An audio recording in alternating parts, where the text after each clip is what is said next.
Welcome to the world according to Rich. This is part 2 of a 2-part vlog, Juvenile Hall Connected. If you haven't seen part 1 already, please click the link here or in the description below. You've probably heard it all before from people that don't know what's going on, but this time you'll hear it how it is. I just go into stores that steal little things like candy bars, things like that. That gradually progressed to stealing things from people while they're walking down the street. Most of the time I got arrested, I was let off with probation. Informal probation. It wasn't really on my record because they figured, oh, he's just a little kid, we can let him off. When I interviewed Small Fry, he was already an inmate at the California Youth Authority, which is the state prison system for the most serious young offenders. He had been sent up there from Fresno County Juvenile Hall almost a year before, so he hadn't been part of the TOT program in a long time. But they still talked about him. In fact, when I first contacted TOT, Faye Johnson, the director of the program, sent me his writing. He had written a lot of essays, a lot of messages. It really had a very positive impact. He shared a lot on the system about having been abused. Everything he wrote had feeling to it, it had emotion, there was life. The crying isn't mourning, it's the happiness I found, to love and sing and smile, with my feet here on the ground. Now, yes, Small Fry had a positive impact on the TOT electronic community, and even in the juvenile hall. Months later, the counselors told me how charismatic he was, how caring he was. Well, he was there for some real serious, sometimes violent crimes.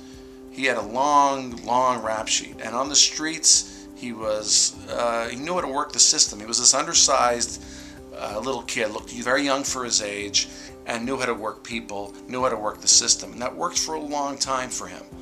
But eventually, it caught up with him, and he had to face reality. The judge said that he had exhausted all the resources that he had.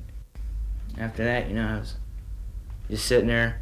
I was looking at the judge, just wondering what was going to happen. I was real scared. Couldn't sit still or not, I was real fidgety. And he said all the stuff that I can't remember, real fancy words and all that.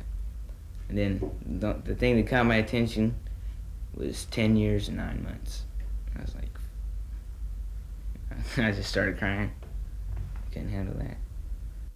Sat down in the waiting room, started crying. One of my friends, I ain't sure what his name is now. We weren't too close or nothing. He asked me how much time I got. I tried to tell him. I was all choked up and I couldn't do it, so I just held up my fingers. And he started crying too. He was put on suicide watch right away, and I went down to visit him shortly afterwards. And he sat there and cried. He said, I thought one more crime wouldn't make any difference. That's what I've done all my life. Miss Faye asked me to write a letter on, what I would tell the other kids and all that, if I got the chance to say it.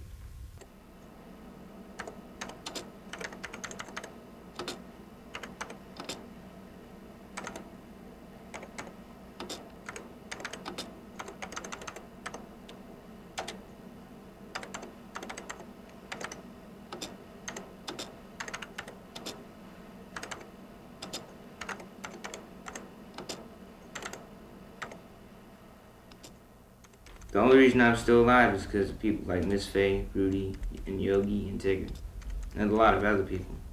There isn't much else I could say to get you to stop, but the little things you do now may seem fun, but they get bigger and bigger.